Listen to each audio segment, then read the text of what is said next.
Bonsoir. Alors, avant de décliner l'acronyme PROM, donc les liens d'intérêt, j'ai pris le site transparence.gouv.fr. Alors, derrière les PROM, que se cache-t-il? Les Patient Reported Outcome Measures, bien souvent utilisés sous l'acronyme PROM, même en français, faute d'une traduction très claire. On pourrait dire que ce sont les résultats déclarés par les patients. Donc, des méthodes d'évaluation de l'état de santé du point de vue du patient. Alors, à l'origine, les PROM ont été développés il y a déjà 3 dizaines d'années, une trentaine d'années, essentiellement dans le cadre des recherches. Et l'idée, c'est vraiment d'intégrer le point de vue du patient aux évaluations de l'efficacité des performances des soins et du traitement. Et puis, progressivement, ces PROM ont été aussi intégrés dans certains systèmes de soins, notamment système anglais, mais aussi américain ou suédois, on le reverra, qui ont mis en place une collecte systématique de données, notamment dans le cadre des prises en charge chirurgicales ou de la BPCO. L'idée étant d'évaluer l'efficacité et l'efficience des prestataires de soins, d'évaluer la pertinence des orientations médicales et derrière, bien entendu, de soutenir le paiement des prestataires aux résultats et d'appuyer le choix des prestataires pour les patients. Vous le savez aussi sans doute, les PROM sont de plus en plus intégrés dans la méthodologie des essais cliniques avec des recommandations de la part de la FDA ou de l'EMA. Alors, il existe différents types de PROM avec quelques exemples. Donc, on a des PROM qui sont dits génériques, qui généralement ont une approche multidimensionnelle, c'est-à-dire qu'ils vont mesurer à la fois des dimensions liées à l'état physique, à l'état psychologique ou à l'état social du patient, et qui vont fournir des résultats sous forme de scores de sous-échelle. L'intérêt de ces PROM génériques, c'est qu'ils peuvent permettre de comparer différentes populations entre elles. Un des inconvénients de ces PROM génériques, c'est qu'éventuellement, ils sont moins sensibles au changement d'état que les PROM dits spécifiques d'une maladie. Et donc, des exemples de PROM de ce type-là, c'est par exemple la Short Form 36 ou le profil de santé de Nottingham. Vous avez de nombreux PROM qui sont dits maladies spécifiques, donc qui vont mesurer les effets spécifiques d'un traitement ou d'une maladie. Ils ont, comme les PROM génériques, une approche généralement multidimensionnelle et par contre, ils sont plus sensibles au changement d'état de santé au fil du temps. Ils sont très nombreux, puisque finalement aussi nombreux que les maladies qu'ils vont mesurer. Vous avez des PROM qui sont dits fondés sur l'utilité et dans cette catégorie, on retrouve essentiellement les échelles de qualité de vie et notamment le Q5D, une petite faute de frappe. Vous avez aussi des PROM qui sont basés sur une théorie qui s'appelle la théorie de réponse à l'item, dont le but n'est pas que je la développe là aujourd'hui, mais qui sont des instruments de mesure dont les caractéristiques ne sont pas trop influencées par différents groupes de population. Et l'autre élément important, c'est que ces PROM ont une exigence d'unidimensionnalité. Je vous disais tout à l'heure que les PROM génériques ou maladies spécifiques mesurent plusieurs dimensions. Là, on mesure une seule dimension. Et on retrouve au sein de ces PROM ceux qui sont développés notamment par un groupe de recherche qui s'appelle le groupe PROMIS. Et puis vous avez une dernière catégorie qui sont les PROM dits personnalisés, qui sont des mesures identifiées, voire pondérées par les patients eux-mêmes. Alors ces PROM, pour être utilisés, ces mesures pour être utilisées de façon fiable, doivent répondre à un certain nombre de normes, de critères de qualité minimum. Donc on va retrouver en normes le fait que le modèle sur lequel s'appuient les PROM est décrit, donc en termes de concept et de mesure, donc description du modèle conceptuel et puis organisation de la mesure en termes de dimension et de relation entre les mesures elles-mêmes. La fiabilité de la mesure, donc en termes de cohérence interne, de procédure de test, retest et éventuellement de théorie de réponse à l'item.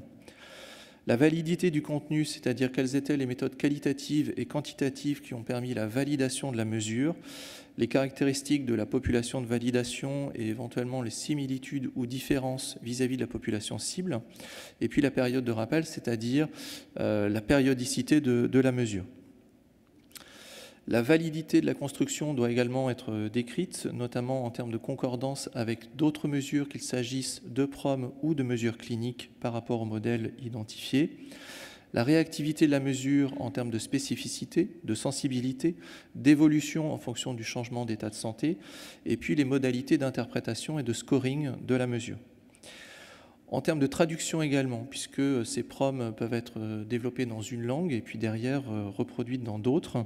Donc la traduction doit être validée et éventuellement décrire l'adaptation culturelle qui a été faite du questionnaire et de la mesure. Et puis enfin, on doit avoir une description de la charge pour le patient et pour l'investigateur en termes de durée de la mesure, de fréquence de la collecte, et puis des attentes en termes de littératie, et notamment en termes de littératie en santé. Alors, quels intérêts peut-on trouver au PROM au-delà de la perspective de recherche? C'est que ce sont des outils d'aide à la prise en charge clinique du patient.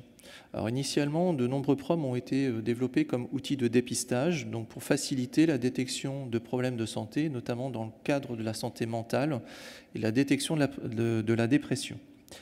Et puis, les PROM peuvent être utilisés comme outils de suivi clinique, et je vous en parlerai tout à l'heure, pour surveiller l'impact du traitement sur le patient et informer les professionnels de santé sur le niveau d'état de santé du patient.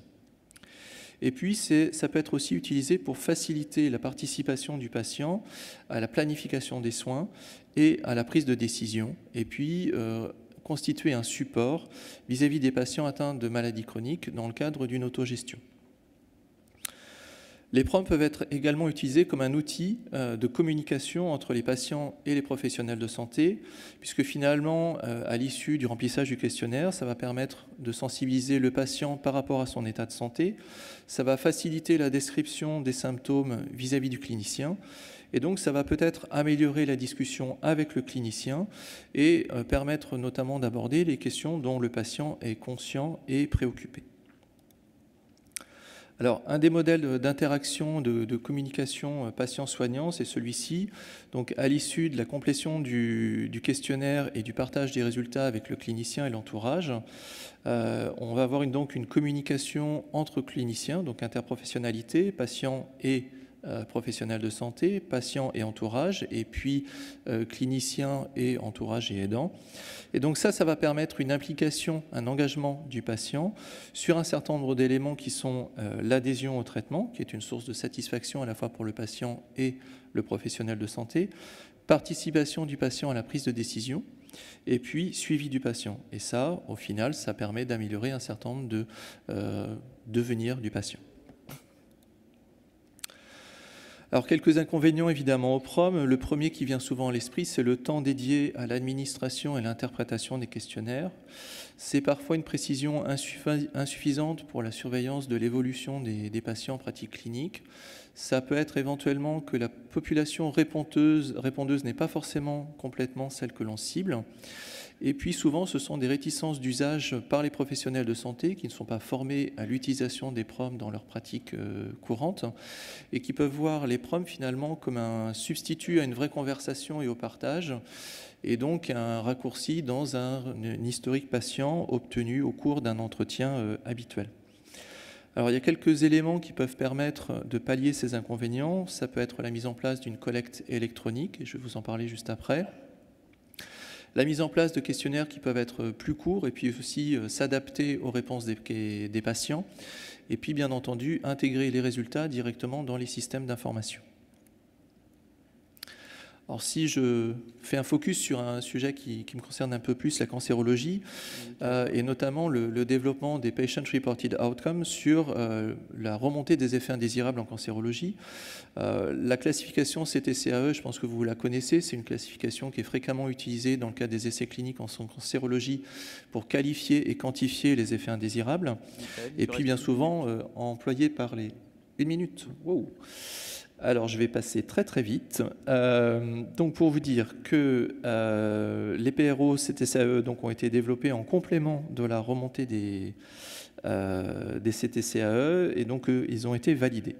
Et qu'à l'issue de cette validation, finalement, il y a une communication qui a été faite à l'ASCO l'année dernière, qui s'est intéressée au suivi des patients en cancer métastatique, avec un suivi standard ou un reporting de 12 symptômes dans le cadre des PRO CTCAE via une plateforme web. que finalement, ceci a permis une amélioration significative de la qualité de vie, de la durée sous chimiothérapie, une diminution du recours aux urgences, et puis surtout une augmentation de la survie globale de l'ordre de 5 mois, c'est-à-dire mieux que certains traitements commercialisés. Et que derrière ce reporting, les hypothèses, c'est que ça a permis une réponse anticipée aux effets indésirables et donc évitant une aggravation de l'état de santé du patient et la prolongation de la durée sous chimiothérapie. Et l'autre étude intéressante, c'est une étude dans le cancer du poumon, suivi standard clinique et radiologique versus reporting hebdomadaire de symptômes via une plateforme web. Et que là encore, on a eu un intérêt de ce reporting via une détection précoce des rechutes de l'ordre de 5 semaines avant le cliché radiologique, ce qui a eu un impact significatif sur la survie en termes de prise en charge thérapeutique anticipée, avec des patients qui étaient dans un meilleur état général et donc qui ont pu bénéficier probablement de traitements plus intensifs. En termes de conclusion, sur les PROM, on a de nombreux outils, donc il y a un vrai travail de critères de choix en termes de dimensions mesurées de population cible. Ça permet néanmoins de comparer les études entre elles et on peut en avoir une utilisation, une approche populationnelle ou individuelle. Que ça peut être utilisé dans la communication relation patient-soignant, soit sous forme de cadran, donc de suivi de mesure, mais aussi en tant que couvre-boîte en termes de communication. Par contre, ça demande de convaincre les patients, les professionnels de santé en termes de remplissage, mais que dans des organisations rodées, ça peut être un gain de temps.